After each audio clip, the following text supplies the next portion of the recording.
Hi, the story I choose to talk about in my childhood is that my first fight. That's what's happened in kindergarten.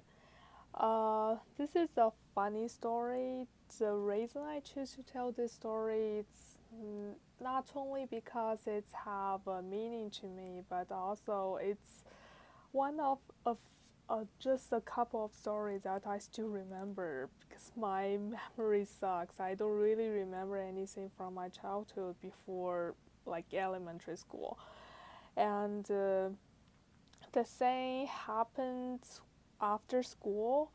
Uh, we were having after school like activity. We were in the schoolyard, and I was playing with a toy, but another boy he was trying to take it from me, and I got a toy first, and he just want to bully me and use his power to make me give up the toy, but I wasn't that weak, and I don't want to give in, so I decided to fight.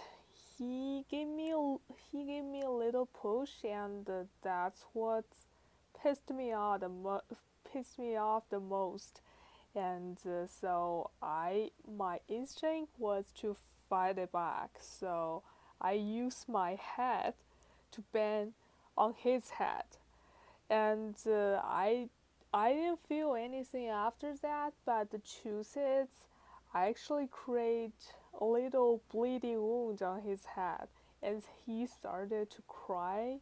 And the teacher comes and found that bleeding spot, and the boy says, "Oh, I was the one who responsible for that." And at first, the teacher didn't believe him because they don't think a girl's head can create that kind of wound.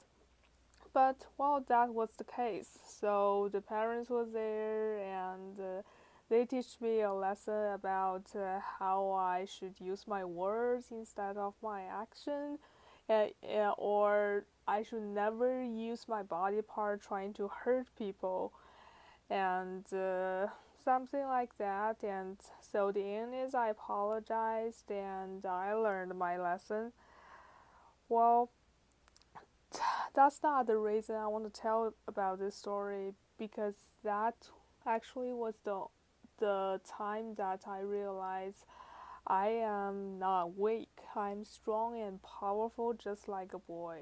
It's not it's not because I'm a girl, so I should surrender or giving in to someone.